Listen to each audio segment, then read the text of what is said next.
You know Daniele De Rossi might come to the MLS team? That would be wild. Because he's leaving Roma.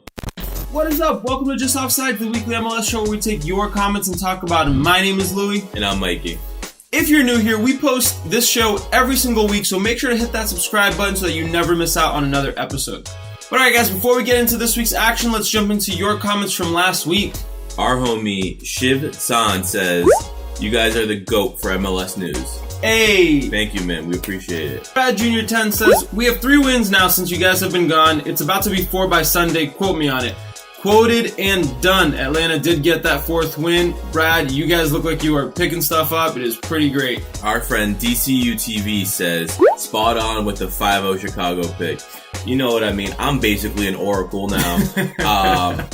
So if you have any questions or want to make any bets, just let me know. I can help out. We'll start our own little bookie service. Imagine. Random people on YouTube like, yo, should I bet on this? What's the under on this?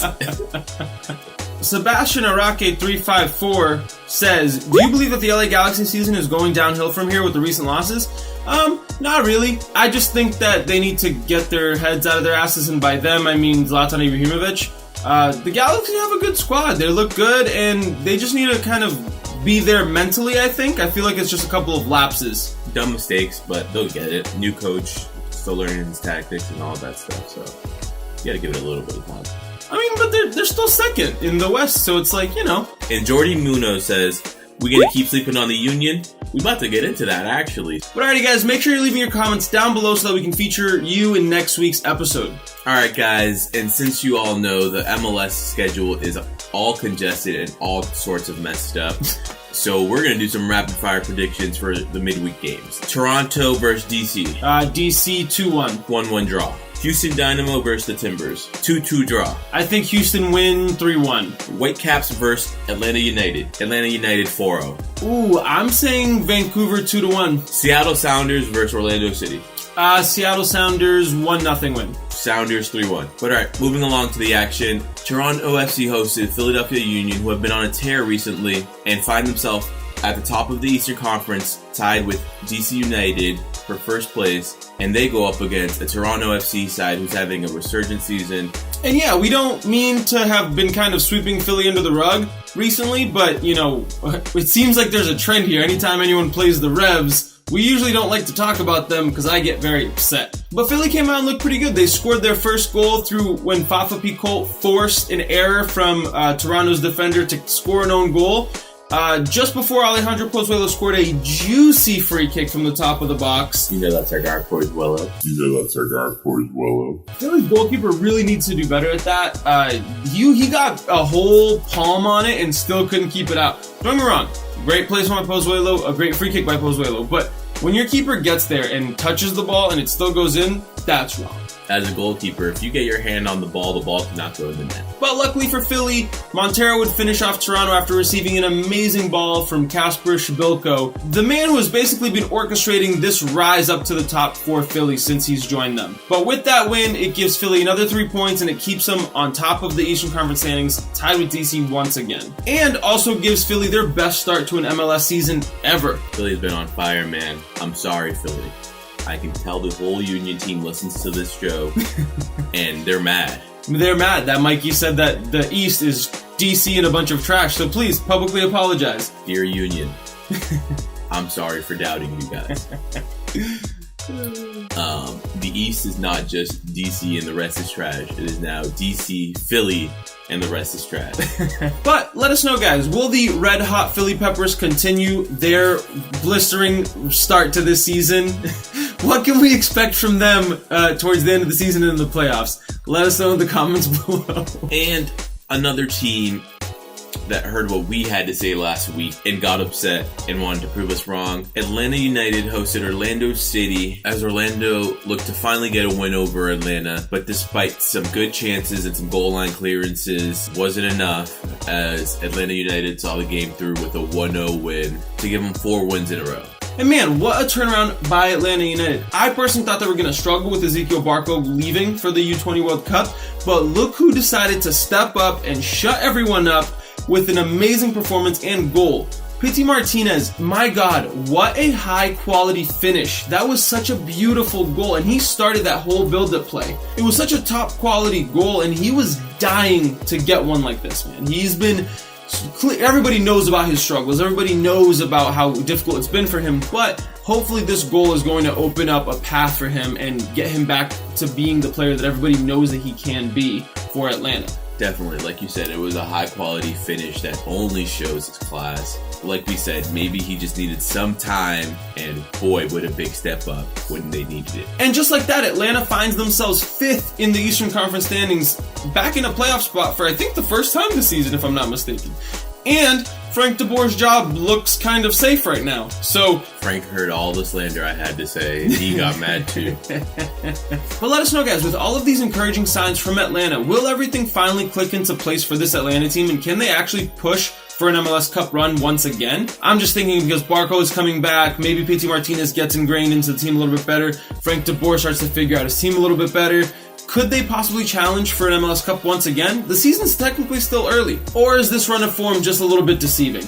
Let us know. And moving along to our next game, our hometown boys, the New England Revolution, hosted San Jose Earthquakes for what was a crazy match in general because the Revs won. Which is already baffling in and of itself. But what a week by the Revs this has been. They lose 5-0 to Chicago last Wednesday. Which I called. They fire Brad Friedel, and then a couple days later, fire their GM, Mike Burns, after the few remaining voices in the Midnight Riders started calling for his head. And then, weirdly enough, they get a win on Sunday against one of the teams that had been on a pretty good run of form in San Jose. And then 2 days ago, they announced Bruce Arena as the GM/head coach of the organization. The Revs are like a crazy toxic girlfriend, because every time you get so close to finally leaving her and saying, you know what, I'm done, she does something to blow your mind and bring you back in just enough to give you a tiny little bit of hope. Now, don't get me wrong, the Revs are still an embarrassment of a franchise and they are still a mess, but it's just actually shocking that they made any kind of moves. This is a franchise that has been resistant to any kind of change and has been stuck in its ways for so long.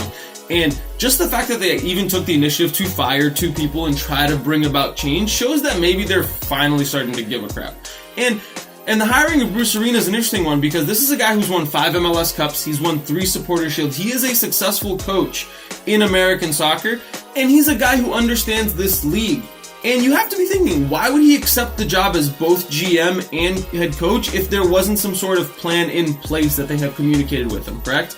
He could just stay retired. He doesn't need to come out of retirement to help a franchise. You know, why is he joining it? So there's always that little glimmer there. And then, of course, you have the obligatory and yearly report that the Revs might finally announce a stadium plan in Boston in the next few weeks. And a lot of people are saying, oh, that's just to bring season ticket holders back. And I get it. They do it every year, and suckers go back, and they pay for season tickets. But what I'm saying is, maybe this time, there's a tiny bit of hope in this. It sounds like a conspiracy theory. The Revs are a conspiracy theory. Very true, very true. But of course, Bruce Arena has been heavily criticized in the past, especially because he was the man in charge of the United States men's national team when they failed to qualify for Russia 2018. So, of course, everything needs to be taken with a grain of salt, and I don't want to sound too excited off the bat, but all I'm saying is, for a franchise that had been having zero hope and just looked dead and completely gutted, and it just maybe is just a little bit of hope. A wee bit. But let us know, guys. Is Bruce Arena the right guy to lead the Revs? Will the Revs season turn around? Will the Boston Stadium ever get built? Probably not, if we're being pretty honest. But god damn it, Revs. No matter how much you hurt me, no matter how disappointed I am, you always bring me right back in, playing with my emotions. But moving along, another team who fired their head coach, FC Cincinnati, desperately needed a win after going goalless in 5 games and winless in 7. Yeah, they picked it up pretty quick and scored within 7 minutes of the game with a pretty awkward finish that it kind of like went up in the air, hit the crossbar, went in, But regardless of how weird and awkward the finish was, I'm sure FC Cincy did not care even a little bit, because a goal is a goal for them and all goals count. And FC Cincy would go on to win 2-1, but it wasn't without its drama, because after having gone up 2-0, they allowed Montreal to claw back into this game and nearly drew 2-2 in the dying moments. But lucky for them, they held out for that win. But let us know what lies ahead for Cincy. Can they only go up? Who's going to be Cincy's next full-time manager? Moving along to our next game, though, DC United hosted what was left of Sporting Kansas City, who could only name 4 players on their bench. And this injury crisis is hitting new lows for Sporting Kansas City.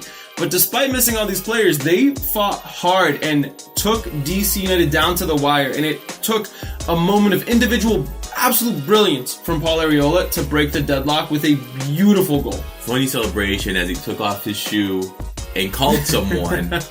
But yeah, huge goal in a moment where they needed him the most. And with Philly's win, DC needed a win to tie them for the top of the Eastern Conference, and they wanted to make sure that they got through and give his team the lead and the 3 points. And moving forward to our next game, LA Galaxy hosted NYCFC, and the Galaxy have been undefeated at home, but NYCFC have won their 2 last away games. But even so, the Galaxy do have Zlatan Ibrahimovic, who actually thought he had gotten on the score sheet early in the game in what was probably going to be the easiest goal of his life. Ball comes down the wing, easy tap in, but he basically hurdles Sean Johnson and wipes his balls on Johnson's forehead, basically, and just goes whoop, steps right over him. But the goal was disallowed, called for offsides. It was blatant offside, so luckily they do have VAR. But that wasn't going to be the last interaction between Ibra and Sean Johnson. But NYCFC would find the back of the net through Heber, who has been in fantastic form,